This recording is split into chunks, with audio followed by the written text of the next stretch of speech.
សាមសំខ្ញុំដើរចេញហើយសុំទោសស្នេហ៍លែងហ៊ានប្រាថ្នាក្បែរខ្លាំងមានទាំងចិត្តឬអាឡ័យលាទាំងទឹកណែនិស័យបាននាំឲ្យពួកយើងជួបគ្នាប៉ុន្តែវាស្នារៀងនេះតាមមកបំបែពីថ្ងៃនេះក៏ទៅថ្ងៃស្អែកមានវិញសំរាប់ពួកយើងទីជួបស្នេហ៍អ្នកដែលស្រឡាញ់ខ្ញុំពីធ្វើល្អរហូតដល់ខ្ញុំក្រែងចិត្តតែហ៊ានទៅយកគ្រប់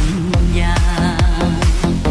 មើលមកខ្លួនឯងគ្មានអ្វីសងគឺមានតែសំបង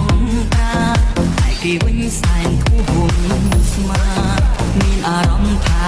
ខុសគ្នាឆ្ងាយជីវិតមិនគិតឲ្យតែចិត្តពួកយើងដូចនេះតែឋានៈធ្វើឲ្យបេះដូងរងាខ្វះគ្រប់គ្នាលែងហ៊ានក្បែរការូបកែងជីវិតសងតបចិត្តរួមរិតរើមិនរួចឡើយសម្រាប់ចិត្តថាដើរចេញហើយមិនអាចទ្រាំទ្រទៀតបា